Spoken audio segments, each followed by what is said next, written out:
Fascist খুনি হাসিনা স্বেচ্ছাচার শ্রমিকদের সমস্ত অধিকার হরণ করেছিল, শ্রমিক হত্যা করেছিল। আগামী দিনে বাংলাদেশ পরিচালনার আল্লাহ যদি সুযোগ দেয়, তাহলে আমরা শ্রমিক দলের সকল অধিকার শহীদ জিয়া যেমন সুনিশ্চিত করেছিল, একইভাবে ইনশাল্লাহ আমরা সুনিশ্চিত করব।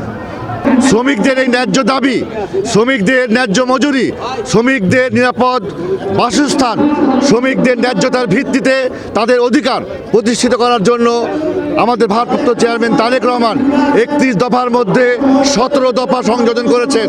এই 17 দফাতেই শ্রমিকদের যে ন্যায্য পাওনা, মালিকের কাছ থেকে তাদের যে ন্যায্য অধিকার, তাদের নিরাপদ বাসস্থান, তাদের সন্তানদের চিকিৎসা, তাদের সুন্দর ভবিষ্যতের জন্য যে বিষয়গুলো আছে, সবই এই বিএনপি তার 17 দফায় 31 দফার মধ্যে 17 দফায় সংযুক্ত করেছে। জিয়া রহমান অনেক কিছু করেছিলেন, আমরা আরও অনেক দিন ধরে স্বৈরাচারের নিষ্পেষিত হয়ে আছি। যদি আমরা ক্ষমতায় যাই, আমাদের নেতা 31 দফা দিয়েছে, তার মধ্যেই শ্রমিকদের কল্যাণের কথা লিখিত আছে, সেটা বাস্তবায়িত হবে। বান্ডেল থাকলে প্রতি সেনমানিতে টাকা বাঁচবে।